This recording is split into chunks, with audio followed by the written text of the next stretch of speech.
Geek Out! Pinky's up. Time for another Geek Out Book Club. I'm Sam. I'm Jake. This week we're going to be talking about Savage Town by Declan Shalvey and Philip Barrett. Colors by Jordi Belair. This is a full-on original graphic novel. This isn't like a one-off issue that we're doing this time around. This is out in comic book stores everywhere on Wednesday, September 20th, or on Comixology if you're more digitally inclined. Jake, what do you think of the book? I dug it. I mean, I like the graphic novel part of it, you don't see that. I mean, of course you see them all over the place now, but I think it works really well as just being released as one full story. That sort of pacing. Yeah. I like the art on this a lot is getting to see this town and getting to really feel like you're living in it. It is a slice of life. Does Barrett's art kind of remind you, at moments anyway, of like Steve Dillon? Yeah. Oh yeah. Some of the faces and that some sort of of the thing. faces. I think when it gets to some of the depictions of violence. The violence. Yeah. Like, I don't know what it was. Like, I maybe just because I'm in a Scorsese mood, I've been rewatching a lot of his movies. But like a lot of it, I Color felt like, this reminded me of Color of Money. There's like a lot of like I got like Scorsese vibes, like just like from the pacing and the layouts of it, especially with the violence, kind of just comes out of nowhere, the brutality of it. Yeah. They do not hold back. In that no, they don't. Either. No, they don't. There's a couple like just brutal. Yes. Yeah. There is some black humor in this as well. Yeah, and that too. Like I said, it's got. I don't know why I keep going back to Scorsese, but like it's got that feeling to it. It cuts the tension. I think it does. Yeah, it definitely does, and that's needed. Yeah.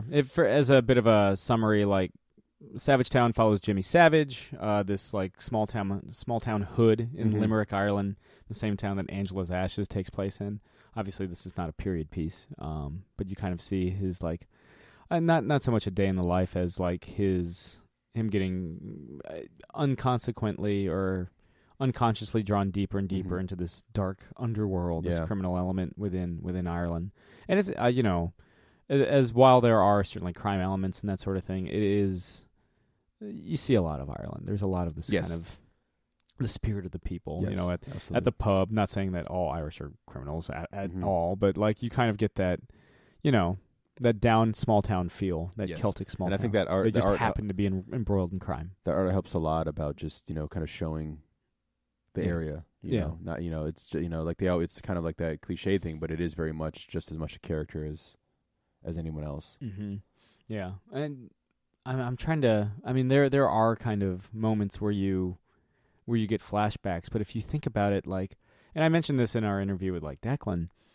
I think half of the states... still see like this idealized Ireland from like The Quiet Man, and half of it see it as like Angela's Ashes, and this cuts kind of somewhere in between.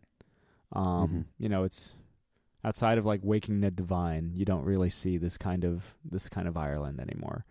And I think it is kind of eye-opening for readers. Now it's very, clearly Irish. It's a labor of love. This is a product of Irishmen. Yes. Plus Jordi Belair, and you kind of see that. I mean, they have the brogue down. You can hear the words in your head. You can hear them how they from the get go. Yeah, you're in sound.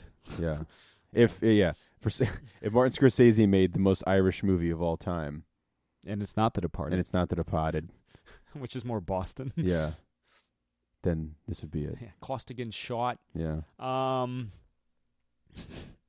Is The Departed been part of your Scorsese? I haven't rewatched it. No, the Taxi Driver is the most recent one. No, I'm not necessarily going in order, but I hadn't seen that in a while. Kings of Comedy. And those are all on the list, but I just hadn't seen that one, the Taxi Driver, in a while, and I kind of, I really enjoy Scorsese's because when we were having lunch, you saw Taxi Driver. Yeah, that's what it was. Yep.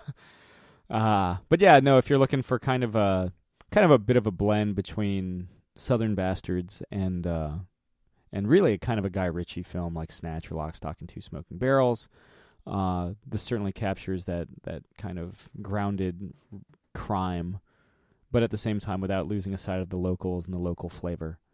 It's very much present here. And you get it in a single concentrated dose, since this is an original graphic novel. Yeah. So again... Which works for it, I think, very well. Fantastically, yes. And I feel like a lot of, like like DC's putting out Batman original graphic novels, like Sean Murphy's working on like White Knight or Whitest Night or whatever. that's really exciting for that. Yeah, and of course Arkham Asylum 2's coming and that sort of thing. So yeah, I think that's a format we'll see more and more, and it's cool to see Image and Declan and Phil kind of join in on that charge as well. So yeah, it's out in comic book stores everywhere on Wednesday, September 20th, and on Comixology. And watch the space tomorrow because we'll have Declan on to talk all about it. This has been another Geek Out Book Club. I'm Sam. I'm Jake. Keep reading. This has been another Geek Out production. If you enjoyed what you heard, hey, we've got a special episode every Friday. Of course, there's the usual catching up show every Wednesday. And you get book club episodes just about every Tuesday these days. Thanks for listening.